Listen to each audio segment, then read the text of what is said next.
Mira, al principio era muy Stanislavski, muy si yo fuera, bueno, todo lo que uno aprende en la escuela, pero de a poco uno va como armando su propio cuento. Y en el fondo a mí una de las cosas que más me gusta actuar siempre ha sido a lo largo de la historia como el construir el personaje, el armarlo. Entonces tiene como, en el fondo, dos patas, el interno y el externo. Entonces es como inventar una historia. Sí, yo generalmente siempre hago una historia, pero, no, cada vez menos en realidad, pero siempre hacía como una historia, siempre sé como de dónde viene y para dónde va. En el fondo eso es como lo básico. Y también como la gesticulación, todo lo que es externo, porque en el fondo está súper interconectado, o sea, definitivamente es vaso comunicante, porque si tú tienes ciertas características, caminas de una manera, te sientas de una manera, te vistes de una manera, hablas, los tonos de voz, el motor por el cual tú caminas. Entonces, en el fondo armo como esos dos patas, como todo lo que es interno y todo lo que es externo. Y ahí como que se me arma el personaje. Pero en el fondo ya a estas alturas como que casi te sale solo, o sea, la mirá y la leí y ya como que entráis como en otro campo, entráis como en un país del espejo y te sale como que fluye solo, ya no es como tan intelectual. Es que yo pertenezco a una generación que empezamos a ser actores en la Unidad Popular, pues.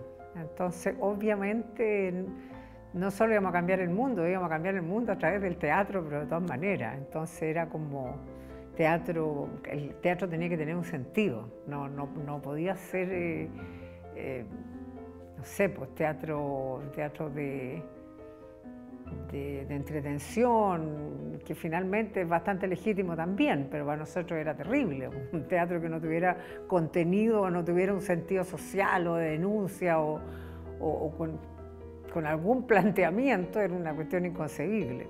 Bueno, todo lo que es con cámara es distinto de lo que es teatral. Indudablemente el nivel de proyección es diferente.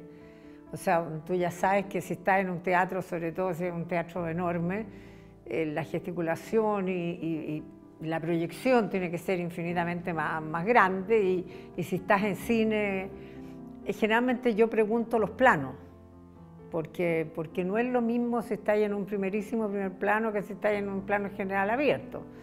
Entonces como que ya manejando más o menos desde dónde te están tomando, más o menos medir la expresión o la expresividad que estás teniendo. Pero en el fondo yo siempre he sentido que como que la verdad es como lo más importante. O sea, es más sentir y proyectar en lo que estás sintiendo que armar una cosa como intelectual desde afuera. Porque o sea, a mí me llama la atención de repente en personajes, en actores, que la persona es una persona y se sube arriba de un escenario y agarra una gesticulación o un tono de voz engolado, de repente esa cosa que tú decís, estoy viendo teatro. Entonces me gusta más el naturalismo, que en realidad también yo trabajo mucho más con pantalla que con teatro. Entonces siento que en el fondo, para entrar tú en el juego del actor, tenés que creerle todo. Si no le creís, por bien estructurado, por bien armado que esté, no pasa. En general yo trabajo bien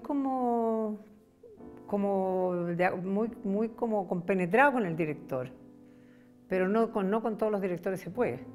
Entonces hay directores con los que están muy interesados en saber cuál es tu punto de vista y cómo tú percibes o cómo entiendes el personaje, y otros directores que no les interesa un rábano. O sea, lo que ellos quieren, tienen ya su idea prefijada y esperan que tú llegues a lo que ellos esperan que tú hagas. Entonces es bien relativo, depende mucho del director que sea. Y bueno, en televisión bastante menos que en cine, porque es más rápido, hay menos tiempo, qué sé yo, hay menos posibilidad de co-crear, digamos. Pero en cine sí que es muy entretenido co-crear con el director, armar un personaje, qué sé yo.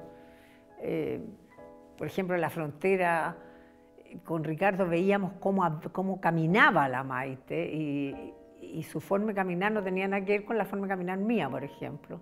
Entonces eso es muy entretenido trabajar junto con el director todos los pequeños detalles, porque el cine al final es tan como milimétrico. Eso es muy entretenido hacer. Bueno, la Maite, La Frontera, sin duda, sin duda. Porque también tuvo mucho que ver con mi historia, porque era la historia de una española exiliada en Chile y yo venía llegando del exilio de España. Entonces era como, volvemos de nuevo al mundo al revés. Era como, claro, como vivir desde la otra óptica, del otro lado del espejo, de algún modo un poco lo mismo. La ausencia, la nostalgia, la tierra perdida, el destierro en el fondo. Entonces tal vez la Maite, sí. Nunca he odiado ninguno, ¿eh? No, nunca he odiado ninguno, no. Todos tienen su gracia. Sí, una vez una teleserie, que no me acuerdo ni cuál era, creo que era La Represa, una cosa de muchos años, que era como esas típicas cosas que escriben los libretistas como para que la protagonista tenga con quien hablar, no tenga que hablar frente a la muralla. Entonces, en vez de jugar frontón, juega tenis. Entonces era como esos personajes que a ella no le pasa nada de nada, pero está siempre preguntándole a la protagonista cómo le fue, qué le pasó, conmoviéndose con lo que sufre, alegrándose con su alegría, y la pobre estúpida no existe. Eso me parece lamentable y eso me ha pasado sí, un par de veces, pero en esa teleserie me acuerdo que ya era una cuestión grotesca, era toda la teleserie en función de la protagonista. Yo entré a la escuela porque a mí siempre me habían dicho, hoy esta niñita va a ser actriz, porque me disfrazaba, porque qué sé yo. Ya, entré porque no había que hacer con mi vida, básicamente, como a los 17 años, muy perdida, y caí en un mundo muy distinto al que yo conocía hasta ese momento. Y tuve la mala idea de ponerme a pololear con un compañero de universidad, y luego me casé con este señor, que además tenía la amabilidad de decirme todo el día que yo era pésima actriz. Entonces, esta sucesión de cosas, y como cuando yo estaba en sitio, el Costa me dijo que era una excelente actriz, que lo había hecho fantástico, que lo había hecho genial, y que estaba pensando a ver si podía alargarme el papel, porque había encontrado que lo había hecho regio, y qué sé yo. Y yo fui la más sorprendida de todo. Me quedé con la boca abierta, no podía creer que alguien me dijera que hacía algo bien. Y hice un par de películas y ahí también como que me dijeron que lo hacía bien.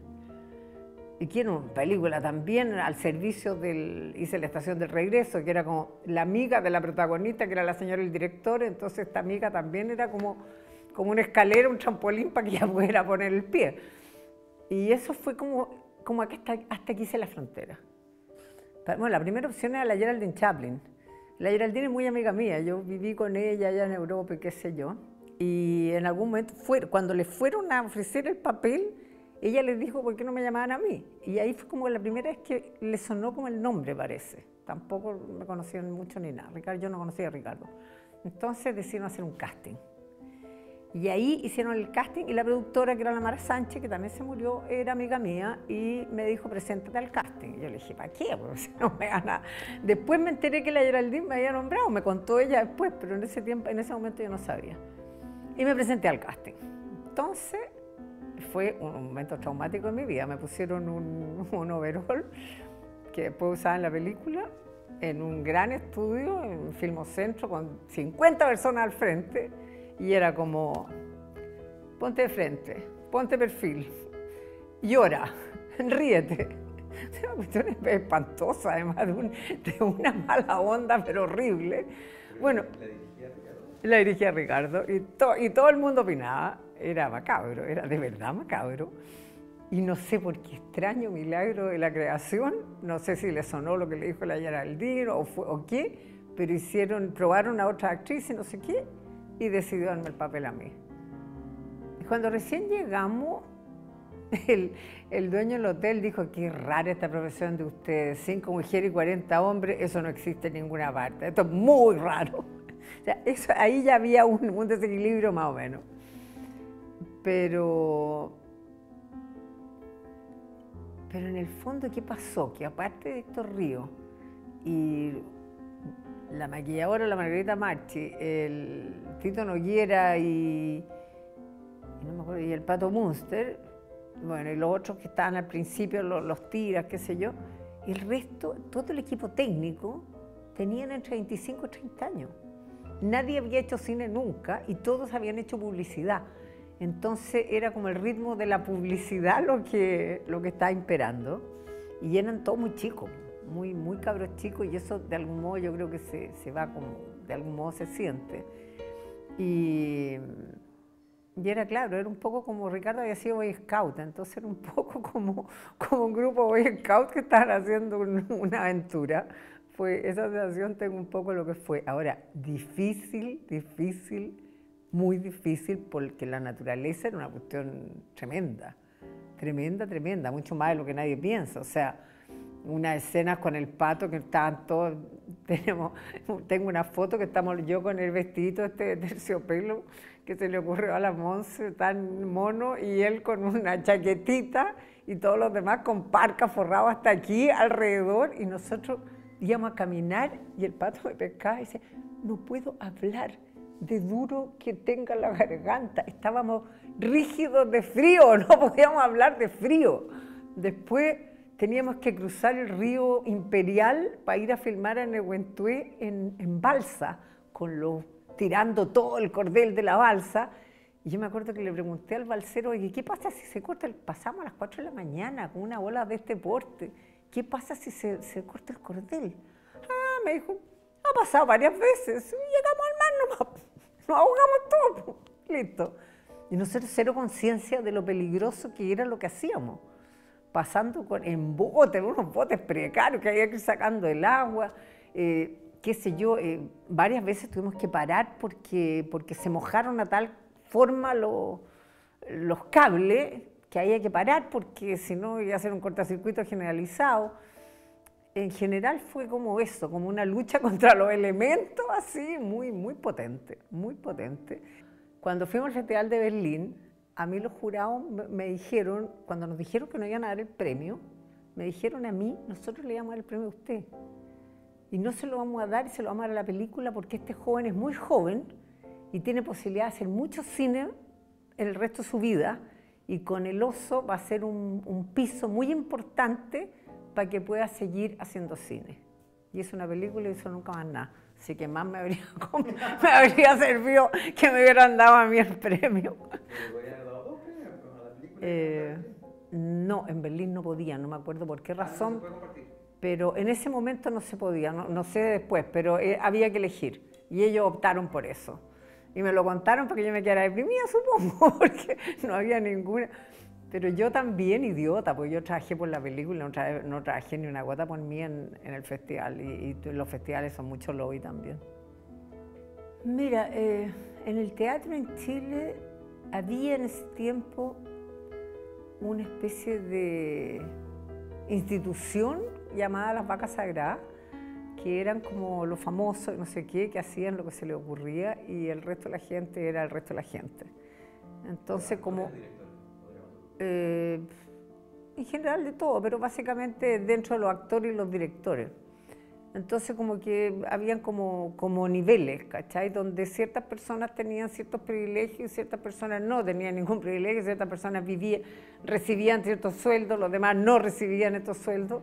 Y dentro de eso un poco se enmarcaba, yo diría, el maltrato, no necesario, no sé si el abuso sexual, pero sí un maltrato. A mí me tocó vivir situaciones bastante violentas, si uno las mira ahora en perspectiva.